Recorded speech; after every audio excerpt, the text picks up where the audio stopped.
Criminology is a true crime podcast that may contain discussion about violent or disturbing topics. Listener discretion is advised.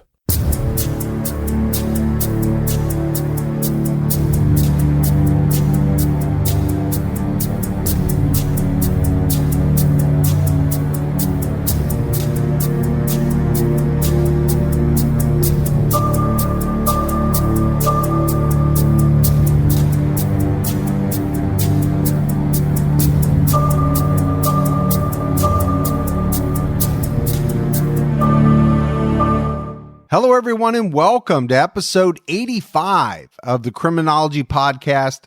I'm Mike Ferguson. And this is Mike Morford. Mr. Morford, how are you today? I'm doing great. How are you doing? I'm doing really well, man. I am sitting here drinking my Death Wish coffee. Have you ever heard of Death Wish coffee? Now, that's a new one to me. So, a fan sent it in the mail. And because I talk about coffee on True Crime all the time a lot. So, somebody sent it in the mail. It's got this big warning on the back, caffeine warning. And let's not forget, the name is Death Wish Coffee. But this stuff, I'm telling you, man, 2 or 3 cups, and I drink a lot of coffee, but for me, 2 or 3 cups, and I am laser focused. Everything is crystal clear for a period of time. Now, 4 or 5 o'clock rolls around, I start to get a little drowsy, but that's probably just a big crash. Yeah, I drink 3 or 4 cups a day myself, but I've never tried anything like Death Wish, so that sounds pretty hardcore. Yeah, I believe it is. But, you know, whatever it takes to get things rolling, right? We got to keep the gears rolling. That is very important.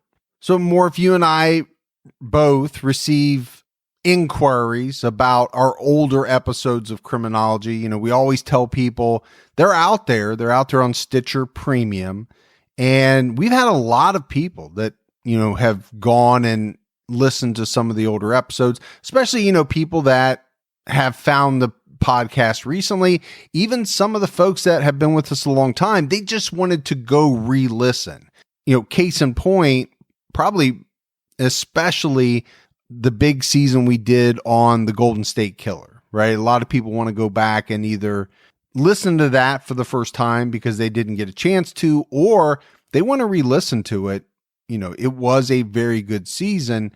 All of our episodes older than 6 months are always available on Stitcher Premium. And what I always tell people is they have a free 30-day trial. Most people, the way that they consume podcasts, can get caught up on ours within that 30 days. But what we're hearing from a lot of people is they really like Stitcher Premium. You know, no ads, a ton of content.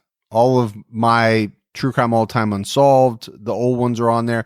But there's all kinds of other stuff, right? True crime, comedy, all different types of genres.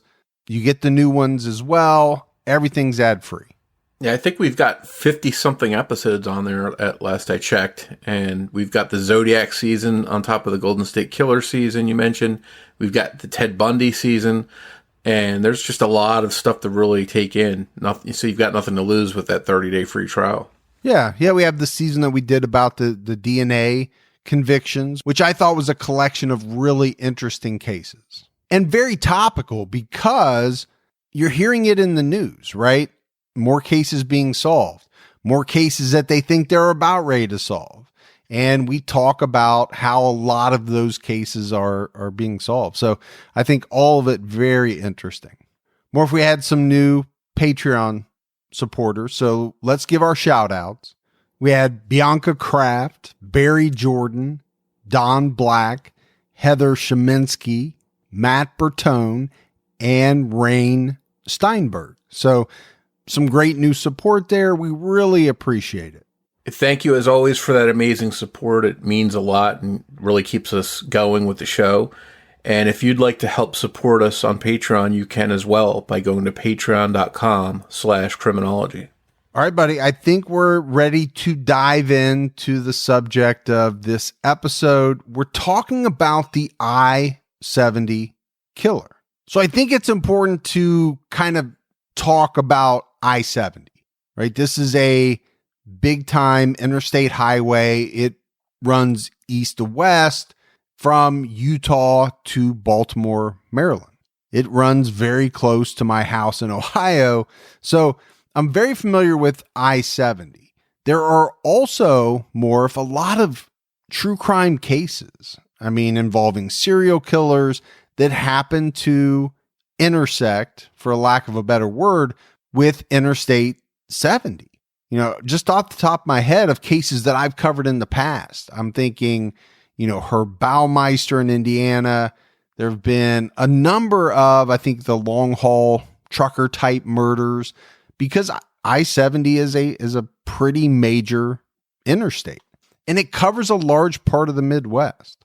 Not to mention the fact that it runs through some pretty big cities: Denver, Kansas City, Indianapolis, Columbus, Pittsburgh, Baltimore. So you kind of get an idea of where this interstate flows. But it was in the spring of 1992 that a string of murders took place in the Midwest. All of them occurred in small businesses that sat near Interstate 70 or nearby connecting highways, and all but one victim was female. The killer shot all of the victims, but left no evidence behind. And while there were some witnesses who saw the suspect, police have never been able to catch the killer that has become known as the I-70 killer. And still today, police have no answers to who this man was, nor do they know what motivated him to commit these horrible crimes. The first victim was Robin Foldauer. She was born on December 16, 1965, to Elliot Norman Foldauer and Carol Lucas. She had two sisters, Lynn and Susan. Family described Robin as a very kind woman, intelligent, caring, and a hard worker. On April 8, 1992, Robin, who was 26 years old, was working at a Payless shoe source store located at 7325 Pendleton Pike in Indianapolis, Indiana. Robin was a store manager and working alone that day after her employee called in sick. Robin's district manager called the store several times over a 45-minute period trying to get a hold of her.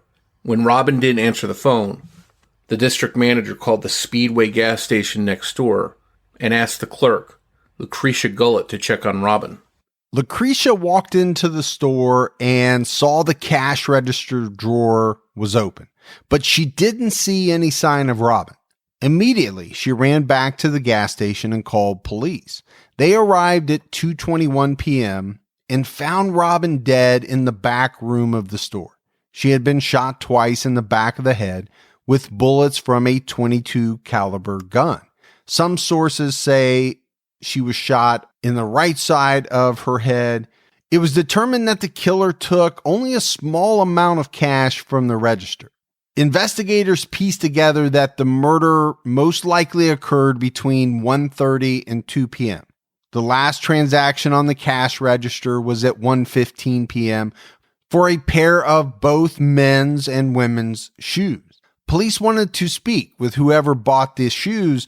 They made a public plea for that person to come forward, but he or she never did.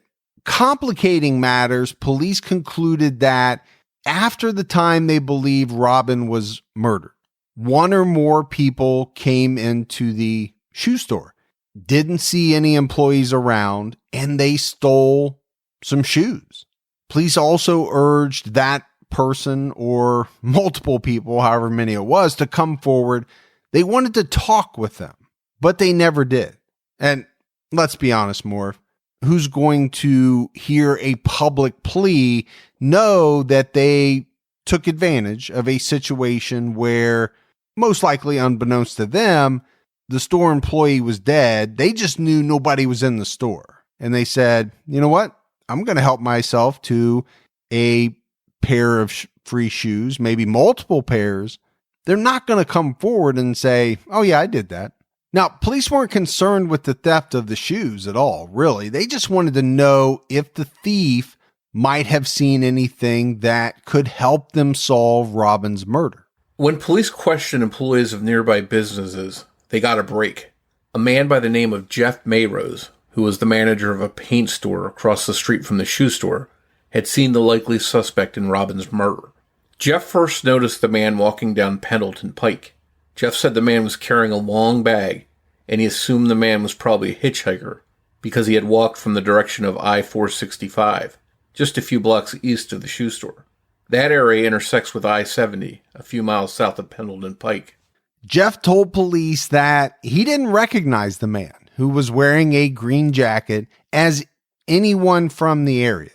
The stranger walked into the paint store, but left pretty quickly without buying anything. After the man left, Jeff saw him circle the building several times before sitting down on a nearby curb. Jeff said that it appeared the man was just sitting there staring across the street, looking at the shoe store. He even later told the St. Louis Post-Dispatch in May 1992 that the man was, quote, talking to himself, giggling, and looked like a guy who had been sleeping in his clothes. At the time Jeff saw this man, he didn't think a whole lot about it and eventually went back to work. So unfortunately, Jeff couldn't offer investigators much to go on, and really, he was the only witness in the area at the time. Only 3 days after the murder of Robin Fuldauer, another senseless shooting took place about 700 miles away in Wichita, Kansas. Police couldn't know it at the time, but it was connected to Robin's murder and other shootings that would soon follow. It turned out to be the only shooting in the series that involved more than one victim.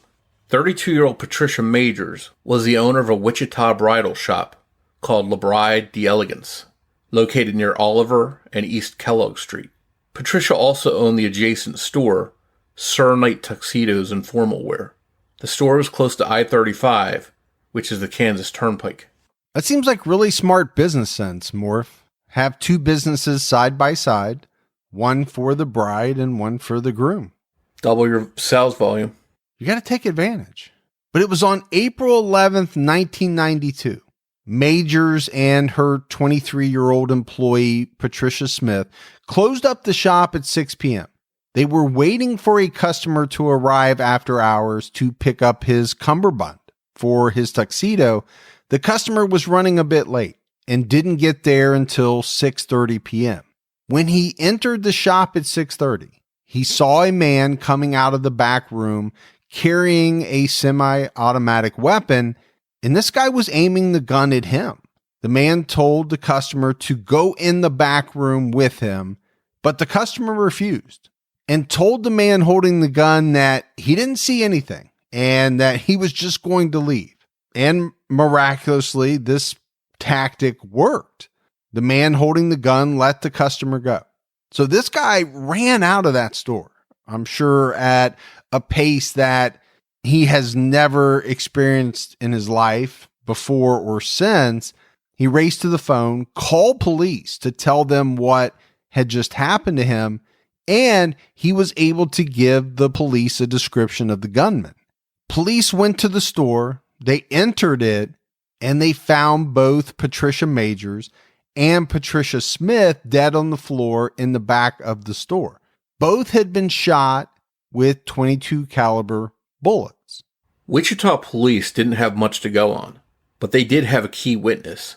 They brought in sketch artist Lois Gibson from Houston, Texas, to draw a composite sketch of the suspect based on the customer's account. He described the killer as about 5 foot 8 inches tall with red hair, and he weighed between 150 and 160 pounds. He had a faint beard and was wearing a brown jacket and dark pants. Police think that Majors and Smith mistook the killer for the customer and let him in. He then forced them to the back room and shot both women in the back of the head. In a sad twist, the medical examiner who presided over the autopsy of the two women knew Patricia Majors and was close with her. He had actually walked her down the aisle at her wedding when her own father couldn't. So I think there's something that you and I have never discussed. Being a medical examiner, I would think, pretty tough job. The majority of the time, you're not going to know these people that you are examining right after their deaths. But the smaller the town, I would think the greater the possibility that you would know someone And how tough would that be, Morph, to have to perform an autopsy on someone that you knew, not to mention the fact someone that you were actually very close with? I think that would be extremely difficult. I don't know if there's any typical etiquette as far as performing an autopsy on someone you know, or if you would request that somebody else do the autopsy in that situation, but that had to be pretty tough for him. Well, I would think in a bigger area where there's a better chance, a better possibility that you could get someone else to do it, I think that's what you would do. But in some of these smaller towns, I guess you could call, to a neighboring medical examiner and say, hey, can you come do this? I don't know. And maybe most likely that's what they would do. I just think you are putting that person in a very difficult position if they have to perform the autopsy. Very rough. Wichita investigators initially thought the murders might be related to a similar case in Kansas City, Missouri that happened 5 years before. On October 11th, 1986, someone entered the formal wear by Sir Knight store there and shot 3 employees dead. The Kansas City shop and the Wichita shop were both licensed by the same franchise, Sir Knight, and served by the same warehouse, Anderson Rentals in Kansas City, Missouri. Police had several suspects in the Kansas City murders, but they were never able to connect any of them to the crime. Few details are available in that case, and it's unclear if it was ever actually solved. But despite the composite sketch and the physical description of the suspect in the murders of Majors and Smith, the investigation stalled pretty quickly. Another I-70 shooting, the third in the I-70 series, took place in Terre Haute, Indiana, and it was the only shooting involving a male victim. The victim was a man named Michael McCown. Michael McCown was born on December 29th, 1951, to Philip Milo and Sylvia McCown. In 1969, Sylvia opened a store called Sylvia Ceramics along US 41 on the south edge of town. She operated the store for over 2 decades. Michael worked in the store. He also played the harmonica. He played the guitar as well in local rock bands.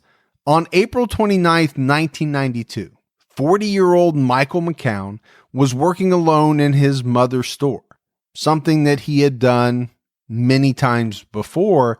At 4:30 p.m., a customer entered the store and found Michael dead in the back room. Michael had been shot once in the back of the head with a .22 caliber bullet. Police later said that they theorized that the killer mistook Michael for a woman. So apparently Michael wore his hair in a ponytail and he was killed from behind. Police believe that Michael was maybe kneeling or reaching for something on a shelf when the killer approached from behind.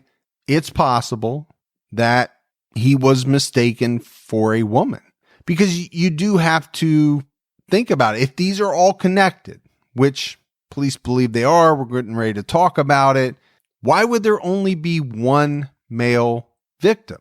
It's not like Michael was with a woman that the killer was targeting. He was alone in the store. So I think this is where this theory comes in from police, that it's possible, given, a long ponytail, quick glance, from behind, that the killer thought, okay, this is a woman. This is going to be my next victim. And it turned out to be a man instead. How the killer got in and out of the store without being seen is what puzzled police from the very beginning. A man who managed a car rental agency south of Sylvia Ceramics told police it was a very busy Monday at his business. Someone should have seen the killer enter or leave the ceramics store, yet no one did. Parking wasn't allowed on the street in front of the shop, so the killer was likely on foot. Police believed he entered the store through a back door. A neighbor who lived across the alley behind the store never saw anyone or anything out of the ordinary.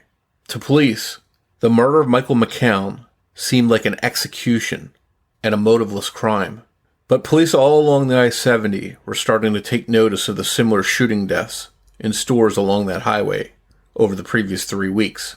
But unfortunately, despite their intuition that a dangerous killer was roaming the I-70, they had no idea if he would strike again or where. They wouldn't have to wait long to find out.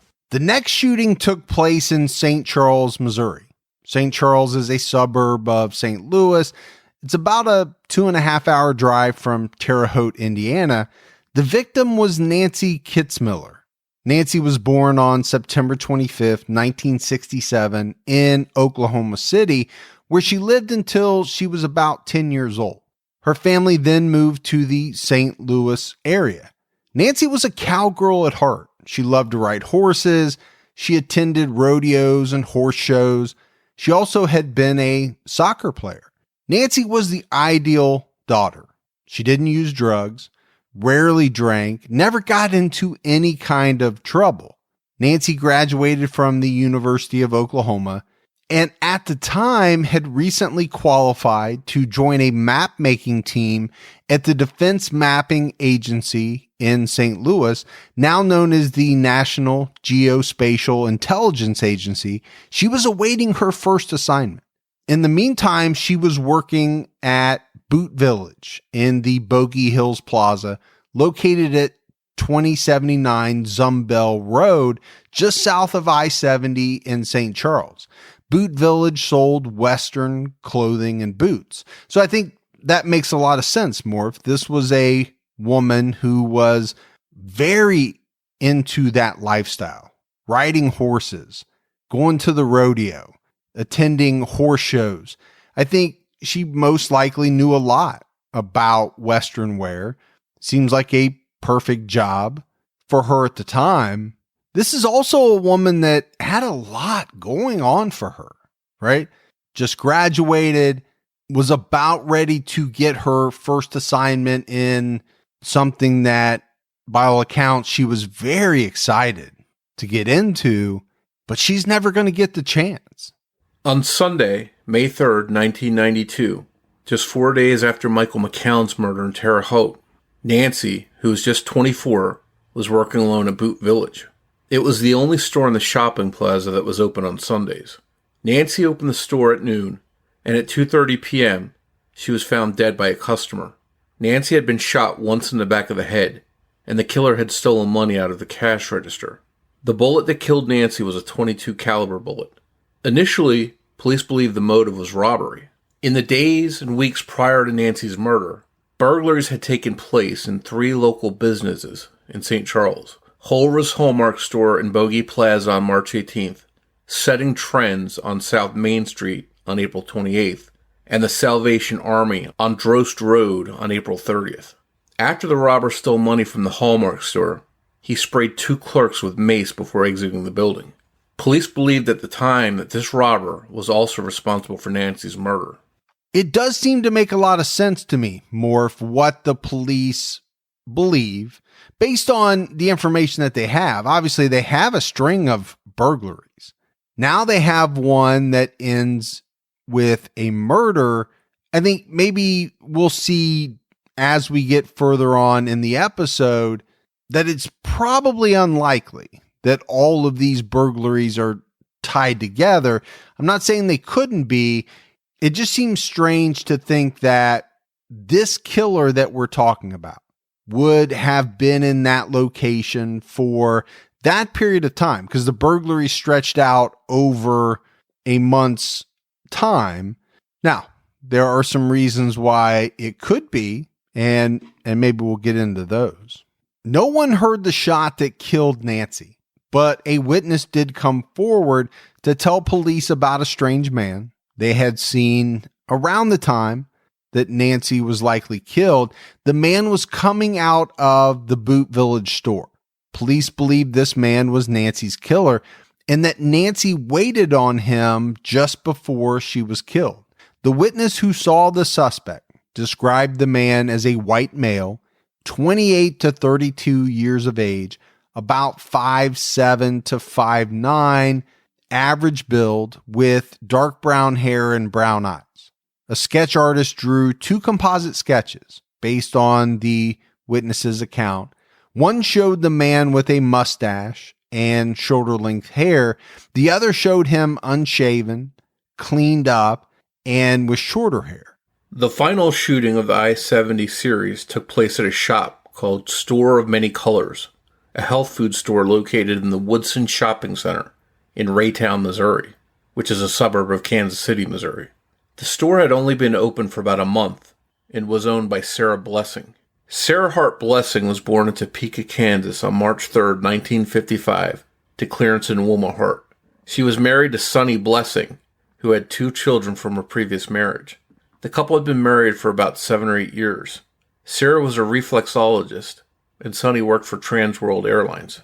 On May 7th, 1992, 37-year-old Sarah arrived for work at noon. Around 2:10 p.m., Sonny called Sarah at work, and they had a brief conversation.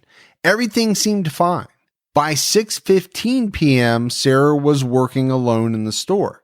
At 6:30, an auctioneer noticed a stranger walking into his auction house. The man walked around briefly before exiting the business. Not long after that, Tim Hickman, the owner of the Video Attic store next door to Sarah's shop, saw a man walking across the parking lot. The man passed by his store, and Tim took notice of this guy. He was wearing a gray sports coat, dark pants, and dress shoes. Tim also said that the guy was mumbling to himself as he walked through the parking lot. Tim didn't think a whole lot about this guy at the time that he saw him, and he went back to work. And this is the second time we've said this, right? People have seen individuals that they took notice of. Well, why did they take notice of these people? Because they were out of the ordinary. They were not known in the community. In this case, yeah, you see somebody wearing what is essentially a dress outfit, walking through a parking lot, mumbling to themselves. You're going to take notice of that. But at the end of the day, what does it really mean to you? You have no context yet. It's not going to be until later on when you find out that someone was murdered that you're going to say, oh, now I remember this guy walking through the parking lot. At the time, you look at it, you process it in your brain, and you move on, right? There's nothing else to do.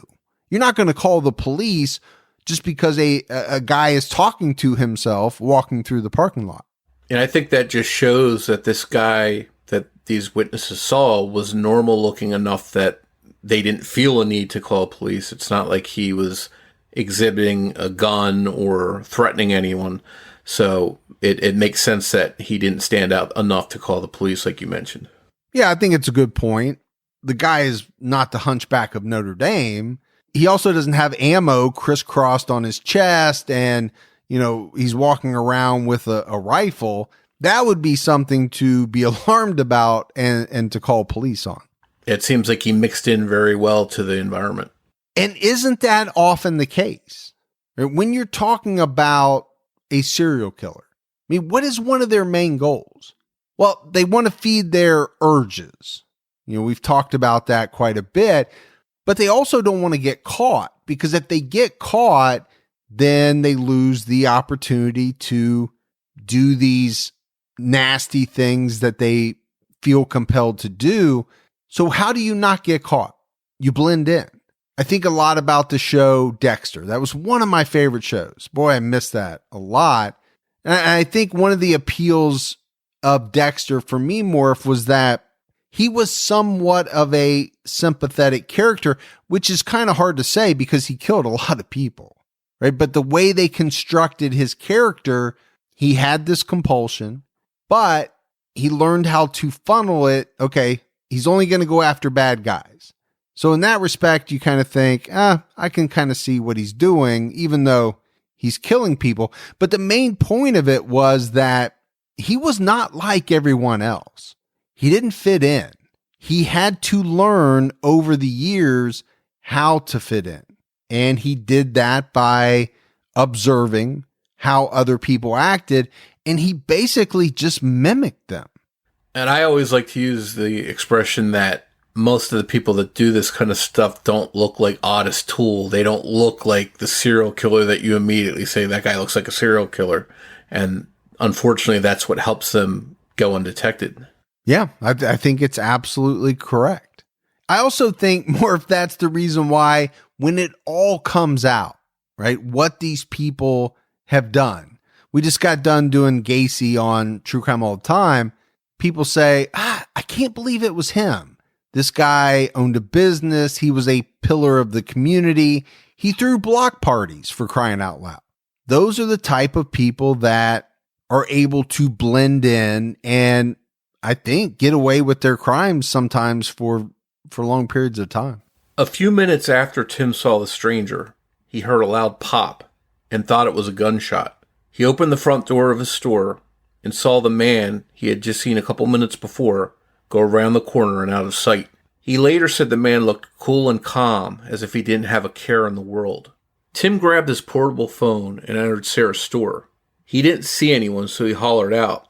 Not knowing Sarah by name, he called out, "Ma'am, ma'am." Tim stepped forward a few feet and found Sarah lying face down on the floor in a large pool of blood. He immediately called the police, and they arrived soon after. Sarah had been shot once in the head. Once again, the bullet that killed Sarah was a .22 caliber bullet. Some money had been taken from the cash register, but not all of it, and Sarah hadn't been sexually assaulted. Tim described the suspect as white, around 35 years old, with thinning light brown hair. He stood 5'8" to 5'11" and was slight in build. A grocery store clerk was gathering shopping carts in the parking lot and saw the same man climb an embankment to an I-70 access road and then vanish out of sight. Other witnesses reported seeing the suspect walking east on 59th Street about 10 minutes later, which is only about 3 miles south of I-70. Not long after Sarah's murder, police linked all of the I-70 shootings to each other, first by MO, and then through ballistics testing. The killer used a semi-automatic .22 caliber pistol in each killing. The make and model of the weapon was thought to be either an Interstate Scorpion or an Irma Werke model ET-22. The ammunition used in the murders was CCI brand .22 caliber long rifle with copper-clad lead bullets. So, Mike, I know you do a lot of shooting. We've talked about that before. Have you ever heard of an Interstate Scorpion or an Irma Werke brand? I have not heard of either. I did look up pictures. The Interstate Scorpion in particular is a very distinct looking .22. I've not seen a whole lot of guns that look like it. It almost looks like some little submachine gun that the German special forces would carry. Now, they would carry it in a much bigger caliber, but it has a look similar to something that you might see in a spy movie or, a war movie or something like that. And then when you talk about the second one, the Irma Werke or Irma Werke, I'm not sure exactly how you say it, Morph, but this thing again is a very strange looking gun. It looks very much like a German Luger pistol, something that most people will be able to conjure up an image because they've seen that gun over and over in World War II films. It's a pretty iconic gun. It looks like that, except it has a much longer barrel and actually a stock. It almost looks like a Luger pistol rifle, if that makes any sense. Yeah, they're both very bizarre in their own right. When I think of .22s, I think of the ones that I shot when I was younger, target shooting, and they're just 6-shot revolvers that seem to be very common. And they still make 6-shot .22 caliber revolvers, but I think today, and this has been going on for quite some time, .22s are made in just about any configuration you can think of. Semi-automatic handguns, semi-automatic rifles, rifles that look like AR-15s. There's all kinds of guns that shoot 22 caliber long rifle. It's a very popular caliber, for one, because it's very cheap, comparatively speaking. Now, I'm thinking as somebody that has shot a lot of guns yourself and you've never heard of these, it's probably because they're not very common. It seems like that would have been an easier search for police to track down where those kind of guns might have came from or who owned them. I think it is a very important clue in this case, right? If we were talking about a Smith & Wesson model such and such that in the early 90s they made tens of thousands, that would be different. But we are talking about some guns that I guarantee you they didn't make in those type of numbers. It seems like a very important clue to try to figure out a person that owned both of these guns. And it wasn't just the guns themselves that were unusual. The cartridges of the bullets had been polished with jeweler's rouge, a compound used for buffing soft precious metals like gold or silver.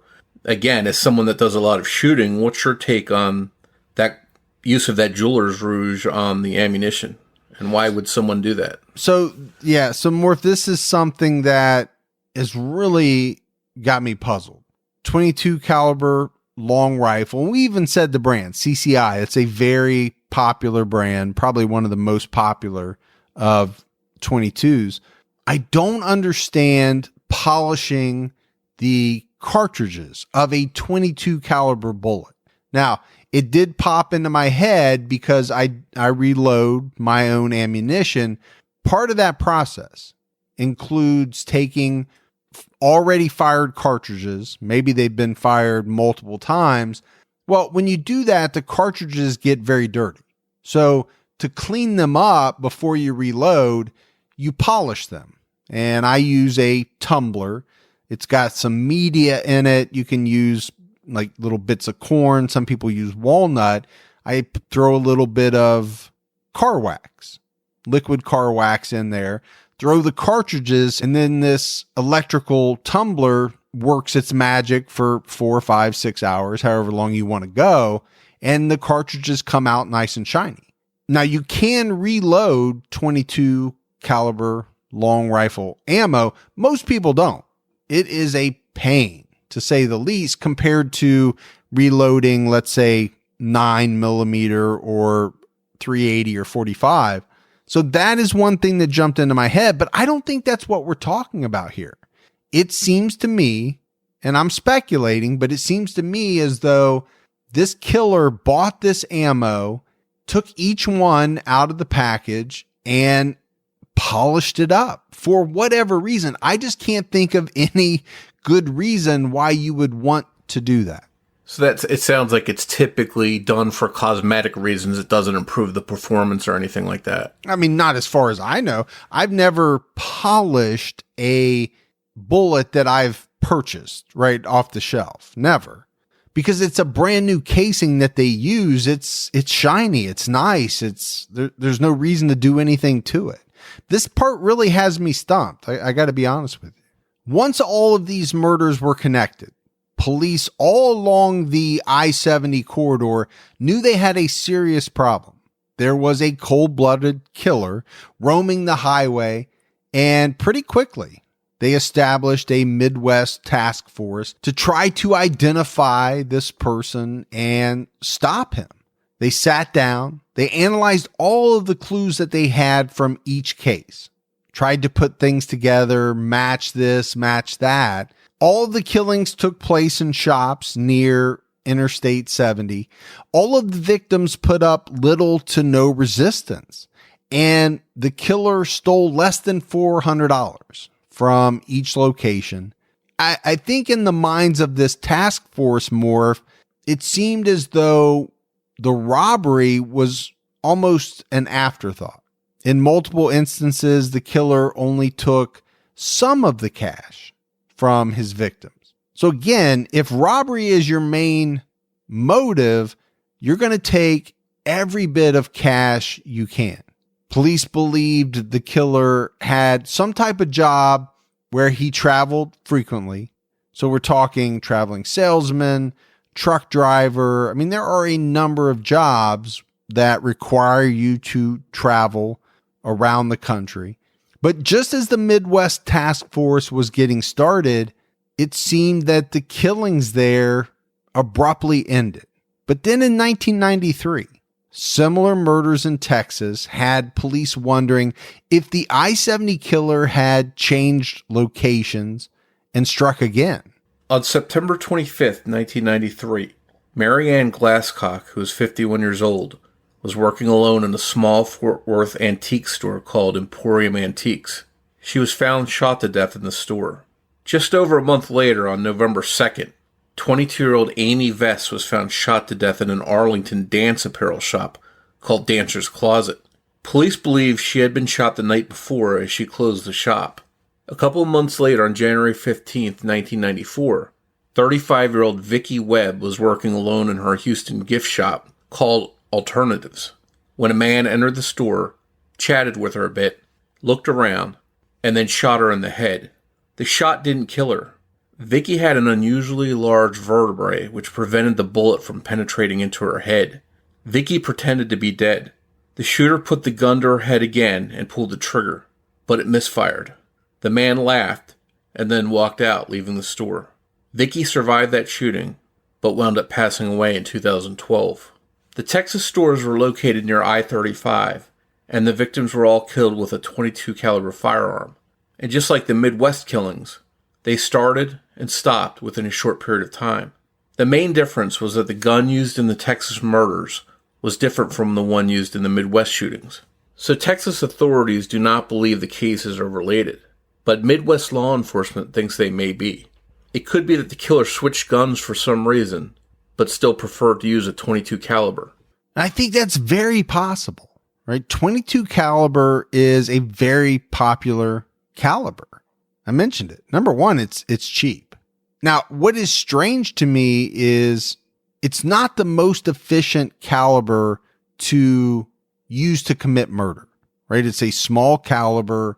People that are shot with .22s once, they don't always die. So for me, that's an odd choice for a killer. And Morf, I think there are a bunch of different places you could go with this. I mean, obviously, it could be that these are two different killers. If it is the same killer, it could be that he ditched the guns that he used previously, thinking, okay, I don't want to be tracked. I'm going to use something different. Why the switch from the Midwest to Texas? Well, maybe he got transferred. Maybe his job, whatever it was that he traveled frequently with, took him to Texas, and that's the simple reason for it. This is one of those cases where there's a lot of different things that could be or could not be, but it's also what makes these types of cases interesting. But police did have some suspects in the I-70 murders. On February 29th, 1992, a few weeks before the I-70 killing started, a 37-year-old man named Donnie Waterhouse shot and killed his mother, Ella Louise Ferguson, and his stepfather, Thomas Ferguson, inside their Dyersburg, Tennessee home. Waterhouse shot them in the head with a .22 caliber rifle and vanished afterwards in his stepfather's gold 1986 Jeep pickup truck. His gun was never found. Police eventually found the abandoned truck in East St. Louis, Illinois, right off I-70. But they didn't catch Waterhouse until October 1993 in Oklahoma. And this came after an episode of America's Most Wanted aired a segment on the Dyersburg shootings. A resident had seen Waterhouse and called police. They arrested him on a bus in a small town in Oklahoma, but because he wasn't captured until a year and a half after the Dyersburg murders, Donnie Waterhouse was at large during the time that the I-70 murders took place. Kansas law enforcement officials thought Waterhouse matched the composite sketch of the I-70 killer. Waterhouse used the same caliber gun and the same brand of bullets that were used in the I-70 shootings. Kansas, Indiana, and Missouri authorities contacted the Dyersburg County Sheriff's Office to have the bullet casings tested. In June 1992, St. Charles, Missouri Police Chief David King announced to the public that Donnie Waterhouse was no longer a top suspect, but King did not completely eliminate him because the I-70 killer had not been caught. But King went on to say that Waterhouse was, quote, not the likely person to have committed these crimes. It was another dead end for police. In December 1994, Donnie Waterhouse took a plea deal and was sentenced to 50 years in prison for the murders of his mother and stepfather. In April 1995, Midwest authorities thought that serial killer Sean Patrick Goebel may have been the I-70 killer. This one's a little tough for me, Morf. You know, his first name is spelled S-E-A-N. I would normally say that as Sean. I think most people would. For some reason, he pronounced it as Sean. So we're calling him Sean. Goebel was a long-haul truck driver who killed sex workers and dumped their bodies along interstates between January and March 1995. He was arrested on April 13th, 1995. But his MO and his description did not match that of the I-70 killer. On New Year's Eve 1999, years after the last confirmed I-70 killing, a 20-year-old college student named Amy Blumberg was found shot to death in her family's dance apparel store in O'Fallon, Illinois, about 38 miles southeast of St. Charles, where Nancy Klatzmiller was killed. O'Fallon sits near I-65, and it's only about 30 miles south of I-70. At first glance, it seemed as though the I-70 killer had struck again. Like the other victims, Amy was alone in the store, which sat in a busy shopping area. The motive wasn't robbery. No cash was taken from the register, and Amy hadn't been sexually assaulted. Amy Blumberg's murder had some strong similarities to the I-70 killings, but Illinois authorities were quick to say that there were many differences.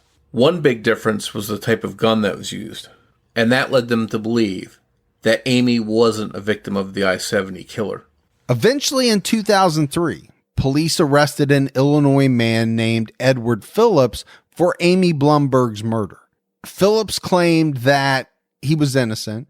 He also claimed that he was set up by his wife because the two were going through a nasty divorce.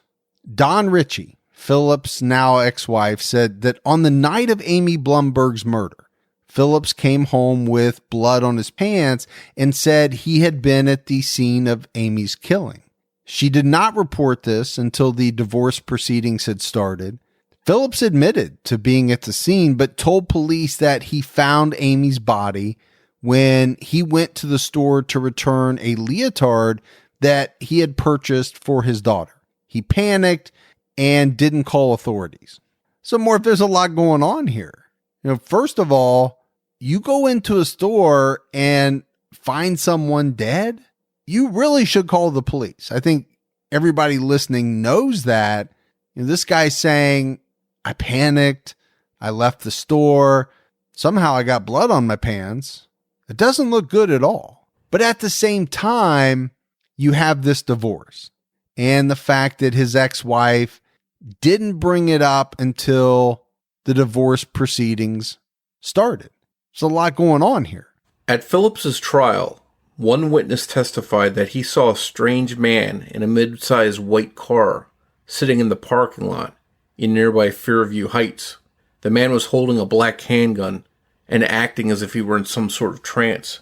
The witness wrote the license plate down and gave it to the police when he heard about Amy's murder. The white car, as it turns out, had been reported stolen. Another woman also testified that she saw a white mid-sized car sitting in front of the dance store. Edward Phillips drove a black pickup truck. Edward Phillips' defense attorneys believed a man named John Sprouse, who was incarcerated at Potosi Correctional Center in Missouri, was Amy Blumberg's killer.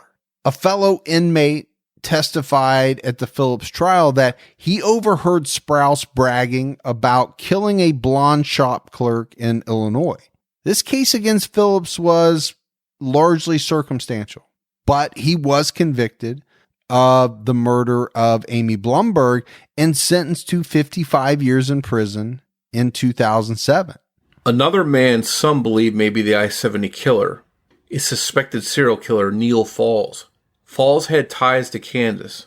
In 2015, Falls, who was 45 years old, met a sex worker named Heather Saul on Backpage.com. According to police, Falls, who was from Oregon, beat and choked the woman at her Charleston, West Virginia home. When he laid his shotgun down, the woman grabbed it and shot him once, killing him. Detectives found multiple weapons in his SUV, including an axe, a shovel, a machete, knives, and handcuffs. Investigators believe he may be responsible for missing and murdered women in several states, and while he does somewhat resemble the I-70 killer sketch, he would have only been 23 years old at the time of those murders, and the I-70 killer was described as being between 28 and 40 years old, which meant he was likely born between 1952 and 1964. Falls was born in 1969. Yeah, but I always get into the area of these composite sketches, especially when you're talking about age. Age for me is very tough. I don't know about you, Morph, but I have a very hard time judging with some people how old I think they are. And sometimes I turn out to be very, very wrong. I mean, 5, 6, 7 years off. I think it's important to remember that many times that these witnesses are under duress or have some kind of shock in the aftermath of some of these crimes. So when they help to create these sketches, they may not be perfect representations of the person they saw. Yeah, I think it's pretty well proven that after that type of trauma, memories aren't always accurate.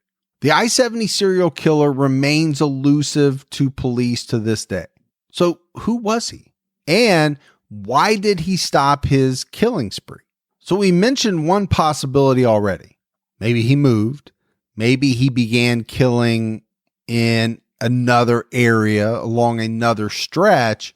It also could be that he was incarcerated for something unrelated to the killings, but obviously that ended his killing spree. The one thing I do know is that it's very unlikely that this killer just all of a sudden stopped on his own, right? Maybe he was killed in an accident. Maybe he was killed in some other way. But Morph, we know people that do this, they just don't tend to stop out of the blue. Yeah, I think in a lot of the cases we've covered, we don't see often where somebody just says, I think I've killed enough people, I'm just going to end it. It's usually they're not stopping until they are killed somehow, like you mentioned, or the police knock on their door and arrest them. So we have those questions. We also have the question of, will the victims' families ever see justice for their loved ones? The TV show Unsolved Mysteries covered the I-70 killer case on a pretty memorable episode during season 6. I think it's important that we look at the I-70 crimes when considering what police have that may one day ID the killer. Obviously, the murder weapon is a big one. If that weapon is ever found, it can be matched like a fingerprint through ballistics to the crimes. As far as fingerprints themselves, it's not known if any were recovered. But this guy opened doors to go into these stores. Is it possible that he was wearing gloves? We don't know. When it comes to DNA, since this was a series of murders with very little physical interaction between the killer and victims, there was much less of a chance of DNA transfer, as opposed to, say, in a rape case. But perhaps touch DNA could be recovered from the shell casings. And I think that's a very important point, Morph, in this case. This was a killer who, like you said, had very little interaction with his victims. No sexual assault. In a lot of these cases, it seems as though very quickly in the interaction, as soon as these people turned around, he shot them in the back of the head. So if a person comes in wearing gloves, chances are not going to leave any fingerprints, not going to leave any bodily fluids. This is a tough case. If everything went down that way, there's probably not much in the way of evidence. But I also think we need to consider the type of killer that we're talking about here, the motive for these murders, and the victim selection. So right off the bat, was this guy a spree killer or a serial killer? And I keep saying man, guy. I'm assuming this is a male. And I think that assumption is probably pretty valid. According to the FBI, the general definition of a spree killer is a person who commits 2 or more murders without a cooling off period. And I think that's the key, right? It's this lack of a cooling off period that marks the main difference between a spree killer and a serial killer. Well, I think when we look at this case, there were some cooling off periods. And I guess more for me, it comes down to what do you consider a cooling off period? I mean, when you look at these murders, they all happened within less than 30 days, less than a month's time. And some of the murders occurred within just a few days of each other. So I think when you look at this perpetrator, you could probably make the argument for both spree killer or serial killer. And again, we're talking about the known murders. Could there be more? Well, sure there could. There absolutely could be more in jurisdictions all over the country that were just never put together. Maybe they didn't recover the spent shell casing, so they weren't able to get ballistics, never got into the database. It's an unsolved homicide somewhere in the country. That's absolutely possible. Yeah, I think I'm with you that you could go either way with this being a spree killer or a serial killer or both, because obviously this guy knows what he's doing. He's intending on killing people and continues to try and get away with it. But these confirmed murders are over such a short period of time that you could definitely classify him as a spree killer too. Yeah, he's almost like a spree serial killer. Can we come up with a new classification that combines the two? Maybe. And then I think when you talk about motive, we mentioned it earlier, there were no sexual assaults. So robbery kind of appeared to be the motive on the surface, but then when you look at the facts, it really doesn't support that. I mean, this was a perpetrator that left cash behind at multiple crime scenes. I mean, if you're there to get money, if you're there for robbery, and you make the decision that you're going to kill somebody in the store to help you carry out the robbery, you're going to take everything you can. It just doesn't seem like that's the case here. It seems to me as though the main motive was murder and, oh, by the way, I'm going to take some cash before I leave the store. That's the way it seems to me. And then I think finally the victims and the locations. All of the victims were women, with the exception of Michael McCown. And we said because of his ponytail, the killer may have mistaken him for a woman from behind. All of the locations that we talked about are places that someone might think there would most likely be a woman working at the store, and most likely because of the size of the store, working alone. I mean, we're not talking about liquor stores, gas stations, right? These are different types of stores, quiet, out of the way clothing type stores, ceramic stores. So you have to factor all that in and ask the question, what does that tell us? Is it that the killer was targeting vulnerable women and trying to steer clear of confrontations with men? And I think you can definitely make that leap. I mean, you can look at someone like BTK, for example. After his first murders of the Otero family, he tried very hard not to put himself in a position where he was going to encounter a male. It didn't always work. He got surprised one time, but it's well known. He went out of his way to try to do that. I think we might be looking at something similar here with this killer. You could probably say the same thing of the Easter rapist. He targeted lone women, and it wasn't until the newspaper mentioned that he had never attacked a couple until that's when he finally attacked his first couple. Yeah, my assumption is you can say that about a lot of killers who target women. They're not looking to put themselves in a position where they have to tangle with, I mean, number one, more than one person, but number two, a male that could potentially give them some serious problems. But Morf, that's it for the case of the I-70 killer. I do think this is a baffling case. Number one, you have killings in multiple jurisdictions. They've been able to link a number of murders, but then you think, how many more murders did this person commit that maybe have never been linked? I always think there's more, always. But I did like some of the things that you had to say, touch DNA, advancements. Do police have enough in the way of evidence to potentially pull something that could allow them to solve this case so many years later? And I wonder if it might somehow be those rather unique guns that might come back to help identify him.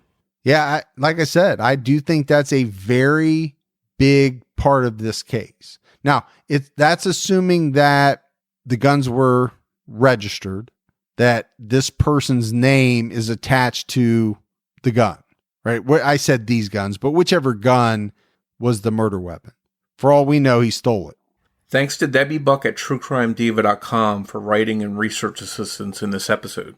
As always, if you haven't done so and you love the show, take a minute, go out, give us a 5-star rating.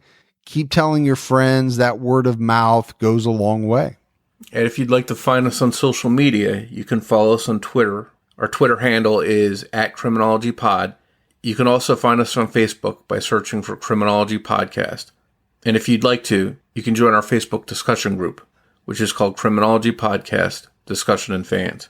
All right, so that's it for another episode of Criminology. But we'll be back with you next Saturday night with an all-new episode. So until then, this is Mike. And this is Morf. And we'll talk to you next week. Take care, everyone.